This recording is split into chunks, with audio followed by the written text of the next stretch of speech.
အားလုံးမင်္ဂလာပါခင်ဗျာကျွန်တော်ကျော်စိုးဦးပါ People Media ဖြစ်ပါတယ်ခင်ဗျာဒီကနေ့ April 9 ရက်နေ့ထူးခြားတဲ့သတင်းချိုးကောင်းတော့ပြီးတင်ပြပေးတော့မှာဖြစ်ပါတယ်ပထမဆုံးသတင်းတစ်ပုဒ်အနေနဲ့ဒါကျွန်တော်တို့ဒီအပိုင်းမှာဖြစ်သွားခဲ့တဲ့ဒီငလင်နဲ့ပတ်သက်ပြီးတော့ဒီငလင်ရဲ့ရိုက်ခတ်မှုကကျွန်တော်တို့အလွာမျိုးစုံကိုတကယ်ကိုပြင်းပြင်းထန်ထန်ရိုက်ခတ်ပါတယ်အလွာမျိုးစုံကိုရိုက်ခတ်ပါတယ်ပြင်းပြင်းထန်ထန်မှာတချို့သောဘဝတွေကျွန်တော်တို့ကြိုးကြေကုန်တာလည်းအများကြီးပါပဲမိသားစုတွေရှင်ကွဲခဲ့ရတယ်သေကွဲခဲ့ရတယ်ကလေးငယ်တွေကျွန်တော်တို့ကိုယ်လက်အင်္ဂါတွေဆွန့်ခဲ့ရတယ်ဆရာတော်တန်ဃာတော်တွေဆွန့်ခဲ့ရတယ်ဆရာတော်တန်ဃာတော်ရဲ့အသက်တွေဆွန့်ရတယ်ကိုယ်လက်အင်္ဂါတွေဆွန့်ရတယ်ကျွန်တော်တို့ဆွန့်ရတဲ့အခြေအနေတွေအများကြီးပါပဲတကယ်ကိုကျွန်တော်တို့ဆိုးဆိုးဝါးဖြစ်ပေါ်ခဲ့ပါတယ်ကျွန်တော်တို့ဒီချိန်နဲ့ပတ်သက်ပြီးတော့ဒါအများတကယ်ကိုကျွန်တော်တို့ဒါစိတ်ထိခိုက်ရပါတယ်စိတ်မကောင်းဖြစ်ရပါတယ်ထို့တူပါပဲနောက်ထပ်ပြီးတော့ထပ်ထိတာပါဗျာနောက်ထပ်ထိတာကဒီမန္တလေးတက္ကသိုလ်ထဲမှာရှိတဲ့မန္တလေးတက္ကသိုလ်ပင်မဆောင်ထဲမှာရှိတဲ့တက္ကသိုလ်ဝင်ဆောင်ဝဲဖြည့်ဆို့ခဲ့တဲ့ကျောင်းသားကျောင်းသူတွေအဖြစ်လွှာတွေငလင်တန်းကျောင်းရဲ့ဒီပင်မကျောင်းဆောင်ကြီးကပြိုပြီးနောက်ပိုင်းမှာမီးလောင်တော့ကျွန်တော်တို့ဒါစကိုင်းတိုင်းဒေသကြီးမန္တလေးတိုင်းဒေသကြီးကချင်ပြည်နယ်စတဲ့ဒေသကြီး၃ခုက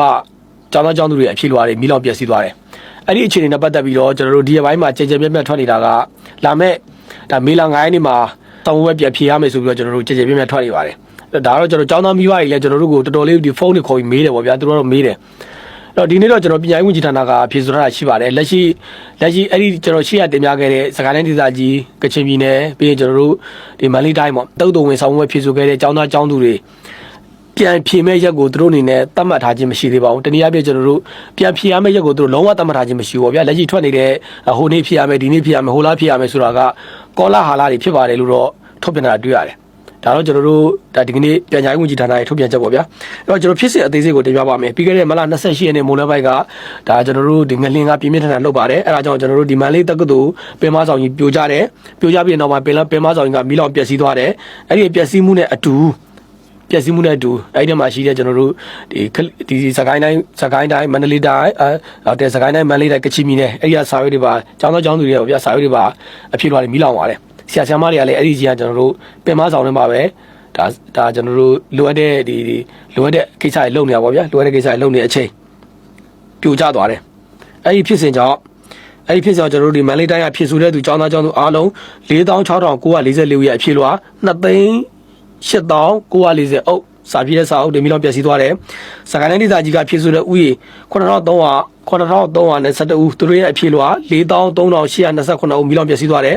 နောက်တစ်ခုကကျွန်တော်ကချင်ပြည်နယ်ကဖြစ်ဆိုတဲ့ဥယျာဉ်အားလုံး8,699ဦးရဲ့အဖြစ်လွှာစာအုပ်အားလုံးကျွန်တော်တို့52,189မီးလောင်ပျက်စီးသွားတယ်စုစုပေါင်းတော့ကျွန်တော်တို့3,900,000ကျော်ပေါ့ဗျာအဖြစ်လွှာ3,900,000ကျော်မီးလောင်ပျက်စီးသွားတယ်အဲ့တော့ကျွန်တော်တို့ဒါကောလာဟာလာတွေဖြစ်နေတာကမေလ9ရက်နေ့မှာပြန်ဖြေရမယ်ခုနေ့ပြန်ဖြေရပါဗျာတကယ်တော့ကျွန်တော်လက်ရှိသိရတာကပညာရေးဝန်ကြီးဌာနကလည်းတရားဝင်ပြောထားပါတယ်ဖြေဆိုမဲ့ရက်ကိုကျွန်တော်တရားဝင်ထုတ်ပြန်ထားခြင်းမရှိပါဘူးထုတ်ပြန်ထားခြင်းလုံးဝမရှိသေးပါဘူးအဲ့တော့ဒီကလေးငယ်တွေနဲ့လည်းလက်ရှိဒီပြန်ဖြေရမယ့်ကလေးငယ်တွေမှာလည်းတော်တော်လေးကိုကျွန်တော်တို့စိတ်ကအကြီးကြီးမားမားဒဏ်ရာရသွားပြီဘာကြောင့်လဲဆိုတော့ခင်ဗျာစကိုင်းမြို့ကြီးရောက်တဲ့လူတွေသိတယ်စကိုင်းမြို့ကြီးမှာလည်းတော်တော်လေးငလင်တဲ့ကြောင့်တော်တော်လေးပျက်စီးသွားတယ်အဲ့မှာရှိတဲ့မိသားစုတွေ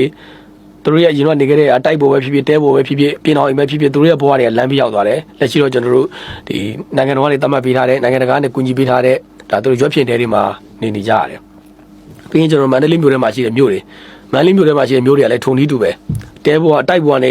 မြေကြီးပေါ်ရောက်သွားတယ်တဲပေါ်ကနေမြေကြီးပေါ်ရောက်သွားတယ်ပြင်အောင်ရတဲ့မြေကြီးပေါ်ရောက်သွားတယ်ပုံစံနဲ့ကျွန်တော်တို့တပြေးလေးဖြစ်သွားတယ်ပေါ့အဲ့ဒီကလေးငယ်တွေရဲ့ဒီစိတ်တန်ရာဘယ်လိုကူစားမလဲပေါ့ဘယ်လိုကူစားကြမလဲပေါ့အဲ့တော့ဒီချိန်မှာဗျာကျွန်တော်တို့လာမဲ့ဟိုရက်မှာဆောင်းပွဲဖြစ်ရမယ်ဆိုဒီကလင်းငယ်တွေဘယ်လိုစိတ်နဲ့ဆောင်းပွဲဖြစ်မလဲသူတို့တော့ကျွန်တော်တို့အချိန်ပေးသင့်ပါတယ်ဒါကဆောင်းပွဲဖြစ်တဲ့ကိစ္စပါစိတ်နဲ့ဆိုင်ပါတယ်ကလေးဒီမှာကျွန်တော်တို့ဒီဖြစ်သွားတဲ့ဖြစ်စဉ်တွေမှာဆိုရင်စကိုင်းနဲ့မန္တလေးဖြစ်သွားတဲ့ဖြစ်စဉ်တွေမှာဆိုရင်ဒီထဲမှာပါဝင်တဲ့အကြောင်းစာဖြစ်ခဲ့တဲ့ကလင်းငယ်တွေရဲ့မိသားစုတွေတည်ကြသွားတာဖြစ်နိုင်တယ်သူတို့ရဲ့မောင်နှမတွေတည်ကြသွားတာဖြစ်သွားနိုင်တယ်သူတို့ကိုယ်တိုင်လည်းဒီတိုင်းမှာပါဝင်သွားတာလည်းဖြစ်နိုင်တယ်ဖြစ်နိုင်ကြတော့မျိုးရှိတယ်ဒါကြောင့်ကျွန်တော်တို့ဒီကလင်းငယ်တွေတော့အချိန်ပေးစေချင်ပါတယ်ကလင်းငယ်တွေတော့ကျွန်တော်တို့ဒီအချိန်တစ်ခုတော့ပေးစေချင်ပါတယ်ဘာကြောင့်လဲသူတို့ပြန်ပြီးကူစားမဲ့အချိန်တွေလိုပါတယ်ဗျာဒါကြောင့်ကျွန်တော်ပညာရေးဝန်ကြီးဌာနအနေနဲ့လည်းကျွန်တော်တို့သူတို့ရဲ့စိတ်ကိုကူစားပြီးတော့မှဒီဆောင်မှုပဲဖြည့်တဲ့ကိစ္စကိုစဉ်းစားပေးစေချင်ပါတယ်ဘာကြောင့်လဲဆိုတော့ကျွန်တော်တို့ဒီမဖြစ်တဲ့ဒေသကအကြောင်းသားအကြောင်းသူတွေကတော့ဒီအစင်သစ်ဖြစ်နိုင်တော့လဲပဲကျွန်တော်တို့ဒီစကိုင်းတို့မန္တလေးတို့အပါအဝင်ကျွန်တော်လက်ရှိဒီနေပြည်တော် area တွေပေါ့တကြောပေါ့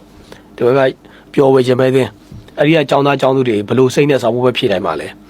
ဒီတော့ကျွန်တော်တို့အတွက်တော့ဒါကုစားပေးမှုတွေစဉ်းစားပေးမှုတွေတခုခုတော့ကျွန်တော်တို့ဖြစ်စေချင်ပါတယ်ဒါတော့ကျွန်တော်တို့လက်ရှိထွက်နေတဲ့ကောလာဟလနဲ့ပတ်သက်ပြီးတော့ဒါပညာရေးဝန်ကြီးဌာနကပြန်ပြီးတော့ရှင်းလင်းမှုနဲ့ပတ်သက်ပြီးတော့ကျွန်တော်တို့ဆက်ပြီးတင်ပြပေးတာဖြစ်ပါတယ်